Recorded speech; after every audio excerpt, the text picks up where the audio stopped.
I do have a Halloween bone to pick with you. Okay. Where were you? They're literally robbing us. Oh my gosh, I've just realized it. We would get permission to throw eggs at the kids that would ring our doorbell. What? Nice. Let's get started with a cough. I have no mucus thinning medicine either, so it's going to be rough. It was rough yesterday when I did my Patreon, but you know what? We are officially in Surgery month. We are officially branding it to this day is surgery month. We literally woke up this morning because we're recording this on Saturday. It is November 1st, and I believe that was the first thing out of my mouth. It's surgery month. Guess what, honey? Surgery month. I truly can't wait. I think you said it through your mouth tape, honey. I've been waiting so long. I've had to put it off twice. I'm excited for you. I really am. I'm kind of scared for the recovery because I've been reading up on ChatGPT, and I think they have to like put stents in my nose and pack my nose, and I have to keep that in my nose for 5 days. That's wild. And then I have to go gonna back. Suck. I know. And then I have to go back, and they're going to take it out. Wow. But they said after they take it out, you're going to be a whole new woman. Oh, I think, hasn't there been videos on TikTok and stuff where people, maybe I'm thinking of something different, but like when people smell for the first time. Oh, yeah. Or like they get unblocked and they're like, I know. You're going to have that moment. I know. It's so wild. I was saying this to somebody else this week that I don't want to say sick because I'm not sick, but my sinuses aren't working. Are you talking about what somebody said last night? Do you remember that? Oh, yeah. Well, no, I wasn't talking about that, but we'll get into that. But someone was like, you've been dealing with this for so long. And I'm like, yeah, I've been dealing with it for so long that I don't remember how it feels like to be normal, like to smell normally, to not have to cough and clear my throat, to breathe normally, that when I am able to do it normally again, I'm going to realize just how jacked up my sinuses have been for so long. You're going to have a new normal, which is going to trip you out. And it's going to be the actual normal, like what it's supposed to be. Yeah, one of my friends from childhood now lives on the same street as us. And we haven't been able to get together since we moved in just because our house is in a shambles and I'm not ready to have people come into it yet. But she's like, oh, you sound sick. I'm like, girl, it's been a year and a half at this point. I just got to have surgery month. And I just know you, and I know that because I have to go under anesthesia, I'm going to wake up to so many embarrassing videos of me being loopy and out of it because documentarian Dave is not going to let the moment pass. Well, I don't know. I think in the moment, you never know. Some people go through those experiences and they don't do anything funny. They just sleep. Yeah. So we'll see. We'll see. But I wanted to bring up something as a follow-up from last week. We spoke about fast food and ranking certain things, and you love Taco Bell. And this week we had Taco Bell. We did, yes. And I don't think it was bad. I just have a hot take of I've decided that it's not my favorite. Why does that hurt my soul? I didn't have a great day on the toilet yesterday. I'm just going to put that out there. Okay, but you shouldn't automatically assume that it was because of the Taco Bell. Oh, it was 100% the Taco Bell. There's no doubting it. I have zero doubts in my mind. Well, what else did you eat that day? Doesn't matter. It was screaming Taco Bell on the way out. Crunchwrap Supreme, baby. Well, I will say the Taco Bell experience is all about your choices. And that's why I always get the same thing. Chicken quesadilla, Doritos Locos Tacos. I just don't feel like it's... Here he goes. He's such a snob sometimes about things. I am, but with fast food and like if I'm getting a Big Mac burger, I know I'm not getting an authentic like flame grilled, I'm making the burger myself kind of thing. But it still has like this certain attractiveness to it. But with Mexican food, and I know the entire menu at Taco Bell isn't Mexican, but Mexican food is very like authentic, like handmade guacamole, No, flour, it's actually corn, not though. or tortillas I mean, or whatever. if you get something pre-made at the grocery store, that's not really authentic either. No, I know, but I just think it's too, like when I looked at the taco, I was just like, it was flat and like it wasn't fresh feeling. And I mean, I chowed it down, that's for sure. Like that streetwise chow, baby. But I don't know, I'm not going to not have it again. I just wanted to let you know that I don't think it's my favorite. Unacceptable. We may have a rough rest of the day now that I've shared this news. Unacceptable. I look forward to a little Taco Bell treat so much. Maybe it's because I'm having it 30 minutes after you pick it up, because that's how long it takes to get home. Did you reheat it? I don't think so. Yeah, I mean, put it in the microwave. Yeah, but like at that point, it doesn't matter. The taco shell was already soft. The Crunchwrap Supreme was the best part, but all the cheese was at the end of it. It wasn't like all mixed in. Yeah, that's why I say it really just depends on what you get. Like you can't get the distribution of chicken and cheese wrong in a quesadilla.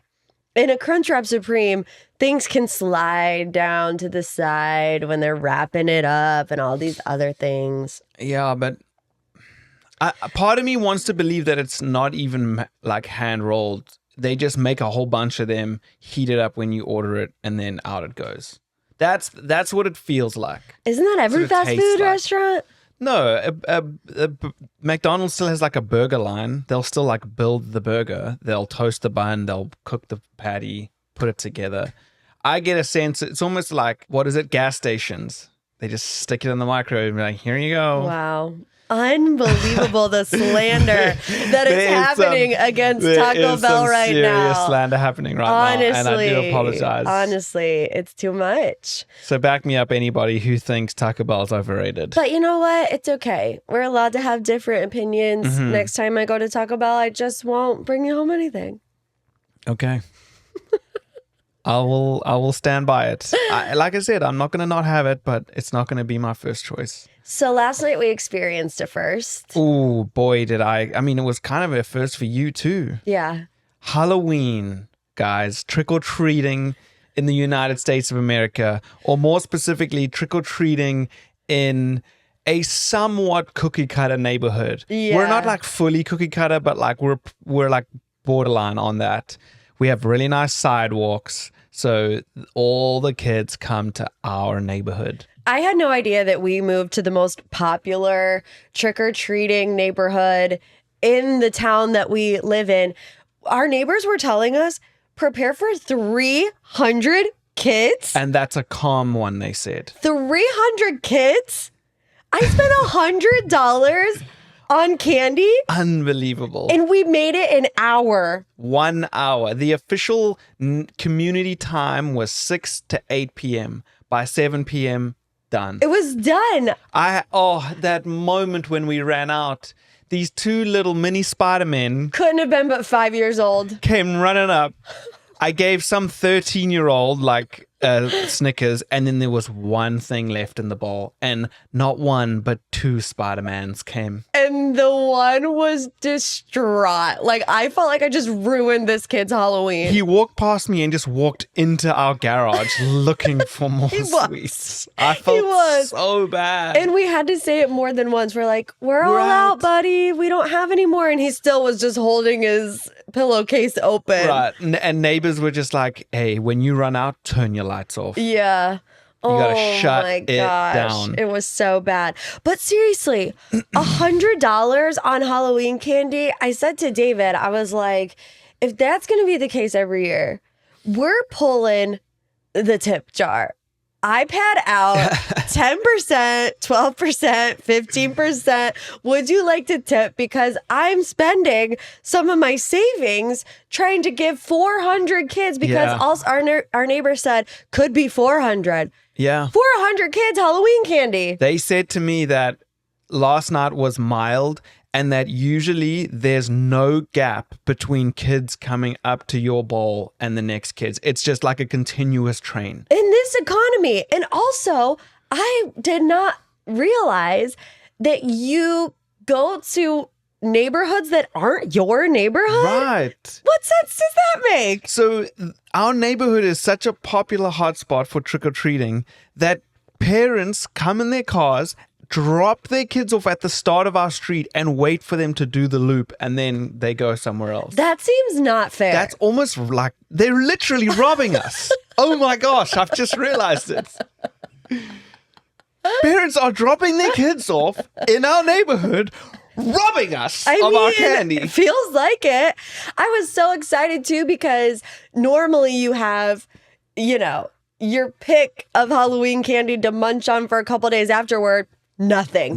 We literally have nothing. I had to tell David, stop eating the kids' Halloween candy because we're not going to have enough. This is David. First American experience as a South African doing trick-or-treating in America. You guys should have seen I got David. the chair set up. I got the solo stove for the fireplace to get us warm. He was in his element. The bowl was out, and I'm like, there's so much candy here. There's no way we're going to go through it all. So I just start eating it while I'm waiting. And Morgan's like, we're going to run out. I'm like, nah, it's fine. And I'm chucking back a couple Reese cups and Hershey's and whatever. Snickers, all the things. Next thing you know, the kids start coming. And in the beginning, we were like, 2 pieces each, guys. Yeah. 2 pieces each. And that was the other thing is I don't know what to say to these people. They're like, trick or treat. And I'm like, hi, how are you doing? I had to tell David, you gotta slow your roll a little bit because he wanted to have these full-on conversations with every single kid and parent that came up the driveway. He'd be like, oh, how's it? Where you from? I'm like, David, there's literally 12 other kids coming up the driveway. Right. You don't have to have a full-on conversation with each kid and parent as they come up for it was candy. Such a new experience for me. I just couldn't get over it. And some of the kids were they seemed 15. Yeah. I was like, hey, man, you are borderline. Right. You are borderline. And the older kids were the ones that I caught coming back for seconds. See, you said that. I didn't pick up on that. I picked that up. There was a couple, and I probably should have said something because it would have been funny. I wouldn't have cared. I would have just said whatever. But wow, what an experience, man. Truly. And for you, it was your first time being on the giving end because usually... growing up in this neighborhood, you were trick-or-treating. Oh, no. Oh, you weren't? I was one of those kids that was not allowed to go trick-or-treating. Oh, yeah, grew up in that strict household. Yeah. Although when we talk about it now as a family, my parents are always like, that's not true. You were scared to death to go outside on Halloween. So we just did other things. Yeah. So they were like, we didn't care if you guys went trick-or-treating. You just never wanted to because you were a baby. I did sleep on my parents' floor until I was 14 years old. So I was pretty scared of pretty much everything growing up. So I think I went trick-or-treating one time, as a middle schooler with a group of my friends. And it was really just to walk around and find our crushes and whatever. It had nothing to do with dressing up and getting the candy. Yeah. I think because my parents were the same, or my mom was the same, she didn't like trick-or-treating. But I bet you if you asked them now, they'd be like, oh, it's so silly, whatever. Yeah. But I remember we would get permission to throw eggs at the kids that would ring our doorbell. What? On Halloween? Because it was such a rare occurrence in South Africa, so that when they would come to our door, we would just throw eggs over the fence. And then I remember Isn't that the whole point?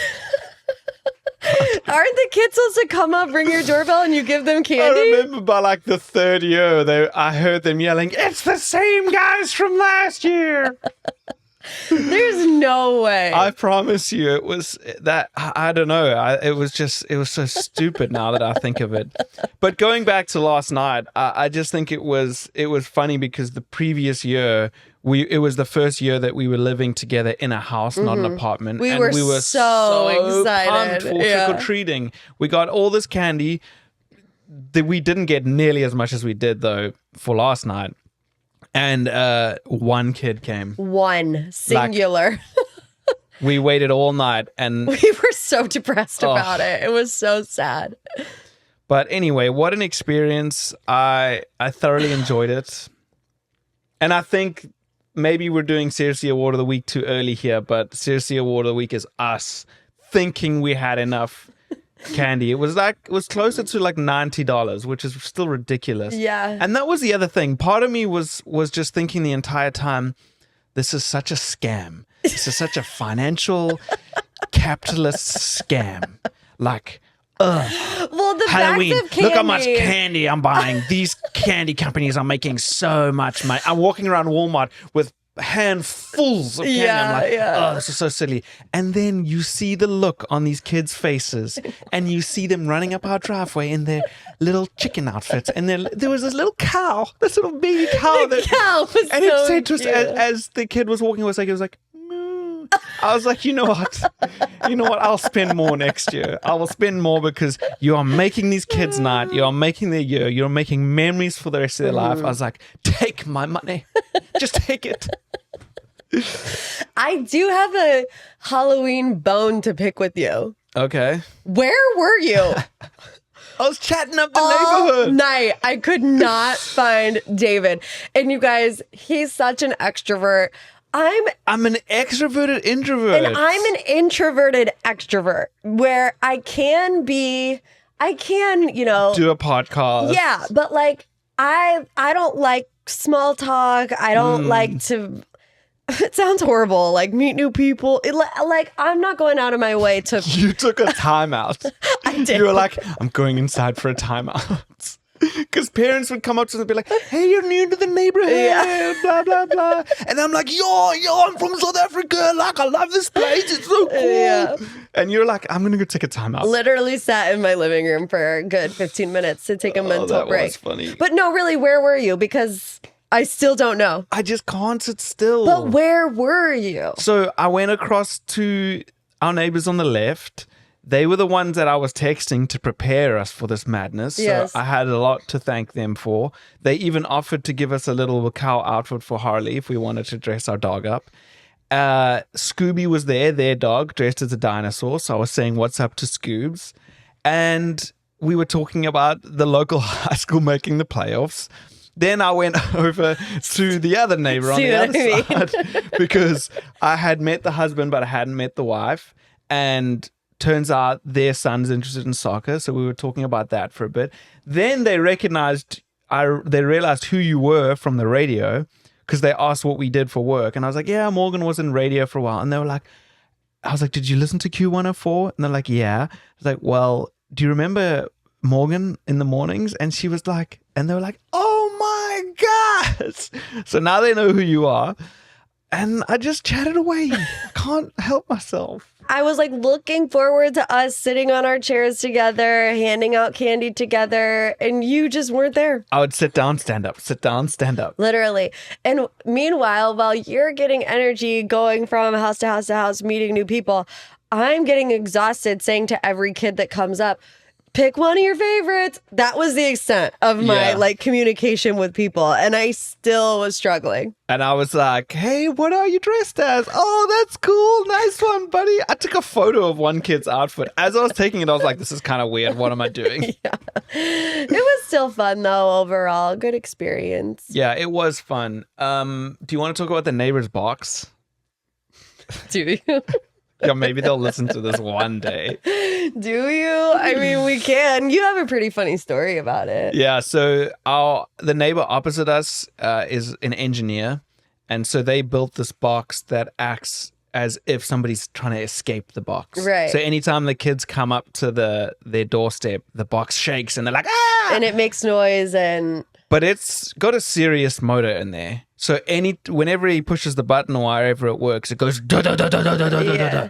So the whole night you've just got this chime in the back of your mind going da da da da da da da.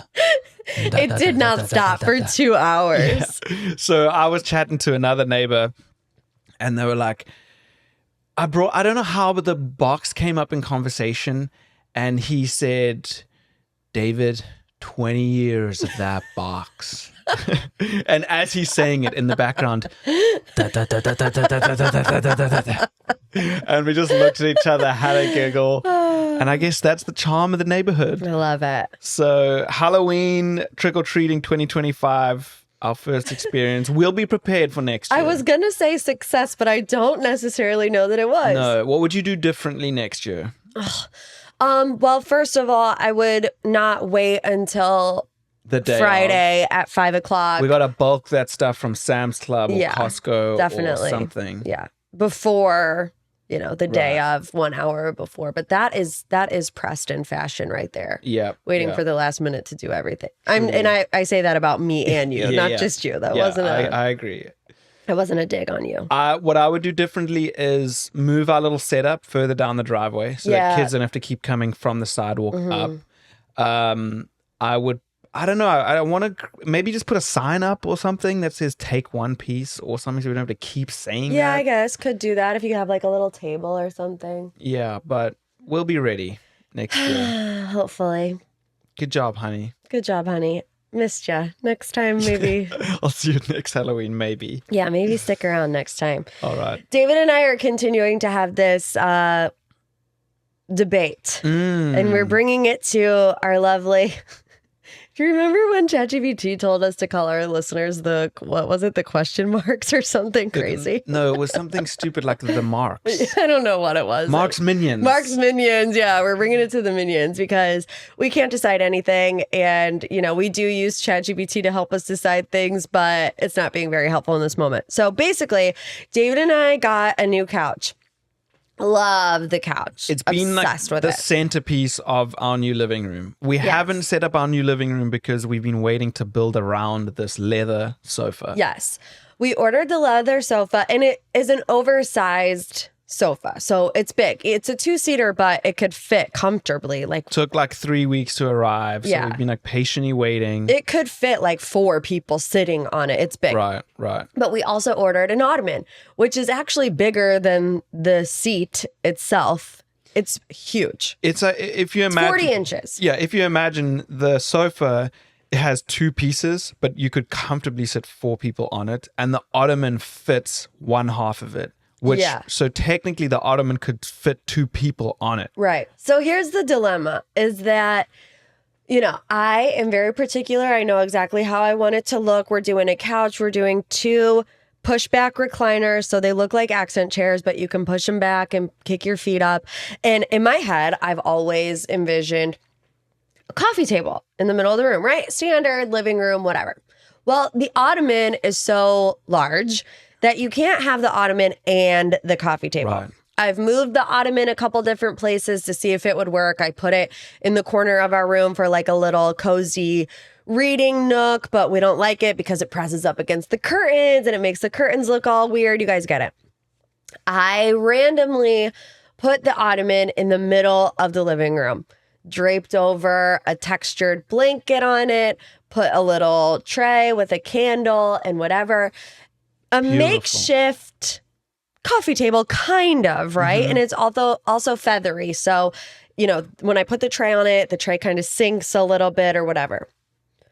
I think I want to keep this oversized ottoman instead of getting a coffee table and make the ottoman like a faux coffee table. But David strongly disagrees. You just said the word, faux. I have this thing where if the function of an item has been disabled because of how it's being used, then it's pointless. Using the ottoman as something that you cannot sit on or put your feet on is the same as putting up towels that you use as display. That is a conversation for another day. Our house is a home, okay? And you have to make it look homey. Our house is also where we live and where we need to put our bums down and wipe our bodies with towels. The towel is a conversation for another day.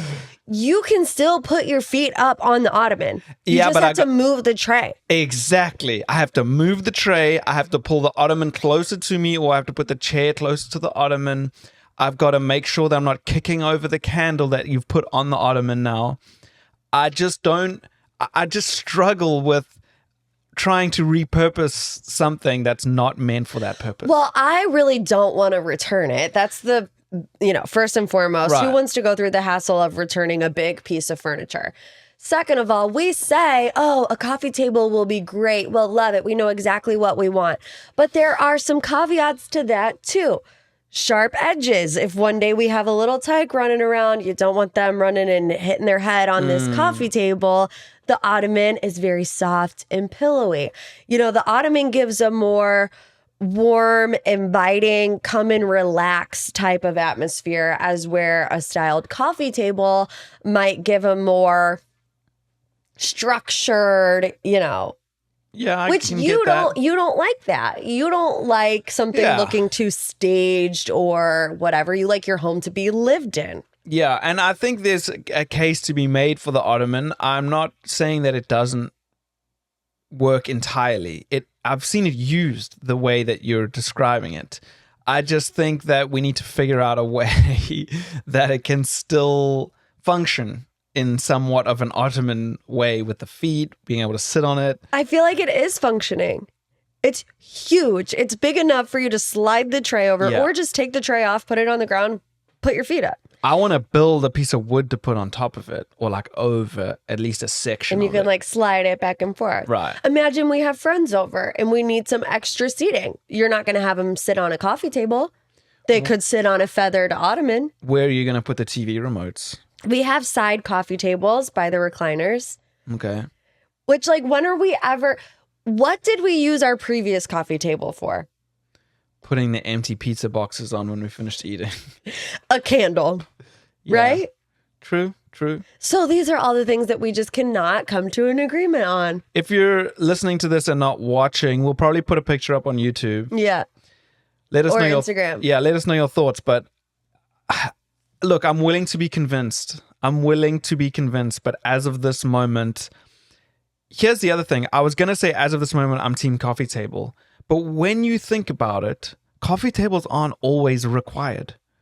Right. It's just a standard thing in our mind of living room coffee table. Yeah. Well, that's what I was thinking too, because I immediately was like, oh, we got to return the ottoman. It's too big and we got to get a coffee table. But then I started thinking about it. My parents don't have a coffee table in their living room. My sister doesn't have a coffee table in her living room. I'm like, you don't actually need one. Like, Yeah. for what reason? It's just Right. something you think you have to check off the list. So you could use the ottoman in various different situations. If we ever move again, it would be a good piece of furniture to have and to use if we move into a bigger space one day and we actually could, connect the ottoman up to the couch. My wheels are turning, Yeah, the I wheels are turning. just... And to your point about having a kid running around, is your sister will often send us videos of their kids dancing around their living room. Yeah. If there was a table in that room, they would not be able to do that. Here is also probably the most important part of this puzzle. Mm-hmm. Our dog Harley loves the ottoman. And he looks so cute sitting We've there. definitely got a picture of that. We bought it. We set it up. He looks at it and he's like, I don't know. Next thing you know, he's up and Yep. he's just... Yep. It is super comfortable. Very comfortable. Yeah. So we are going to put the question to you. Should we keep the ottoman and make it work? Or do we return it and get a coffee table? And if you need to see a picture, go to Instagram. Yeah, at we'll The put it on Seriously Show Instagram for sure. or YouTube. But some thrilling topics today. Thanks for joining us. We were good today. I'm in my Fulham shirt because we're about to play bottom of the table Wolves, and if Fulham don't win today, then we're in deep trouble. Kickoff is in 1 minute, so you better get to it.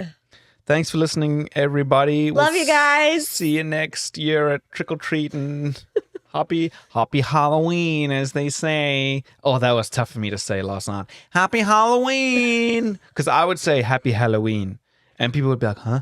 Just say it. how Happy you normally- Halloween."